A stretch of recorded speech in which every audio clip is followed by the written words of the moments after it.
500 years before Christ, a young prince set out on a journey.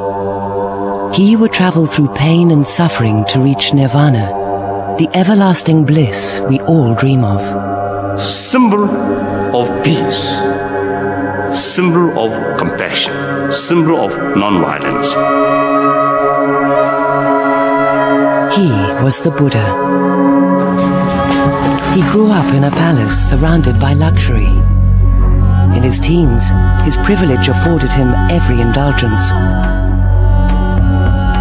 But he gave all this up to gain ultimate wisdom. He would travel the darkest corridors of his mind to come face to face with the devil inside him. He founded the first world religion, followed today by over 400 million people. A religion where meditation is used to reach a state of complete peace and happiness. Our own potential, our own effort to know the ultimate reality. And the events of his life make up one of the greatest stories ever told, and the Buddha, the world's most enduring icon.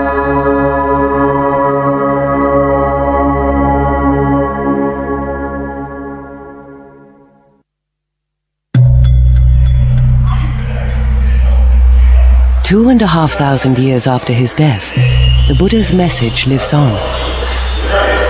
The Dalai Lama, the spiritual figurehead of Tibetan Buddhism, passes on the teachings of the Buddha, continuing a practice that began the day he died. Buddhism has been adopted by many different cultures and has many interpretations. The Buddha's teachings of a higher mental calm and clarity are seen by some as a religion, others a philosophy, even a psychotherapy. Some people describe Buddhism is not a religion, but Buddhism is science of mind. The Buddha's message is as relevant today as it was 2,500 years ago. What has made Buddhism so popular is that it is insightful and largely true, that the Buddha discovered immensely important things. Unlike other religions, Buddhism, which centers on the mind, has no supreme God. Instead, a great teacher, the Buddha, or the awakened one. It seems very almost intuitive to an age in which psychology becomes, for many people, an alternative to religion. It's the means, as a therapeutic means, to deal with the problems of life. And so it seems very accessible to many people. There are many representations of the Buddha, and Buddhists all have their own picture in their minds of what he was like. Some kind of vibration of complete peace, non-violence. I think that must be there. Until little more than 100 years ago, the life of the Buddha remained unknown to the West. By the time the British colonized India, the country of the Buddha's birth, Buddhism had all but died out, destroyed by Hindu kings and Muslim invaders. The origins and the sites of the Buddha's life became lost to everyone. It wasn't until British colonial archaeologists began to explore northern India that their discoveries began to root the Buddha's life in historical fact.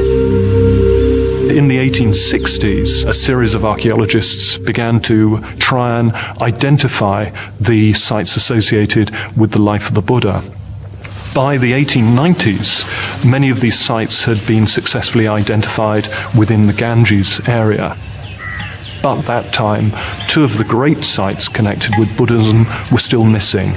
The site of Lumbini, where the Buddha had actually been born, and the site of Kapilavastu, which was the childhood home of the Buddha. The area to the north of the Ganges was less well known, partly because of the very thick jungle there, tigers, as well as malaria.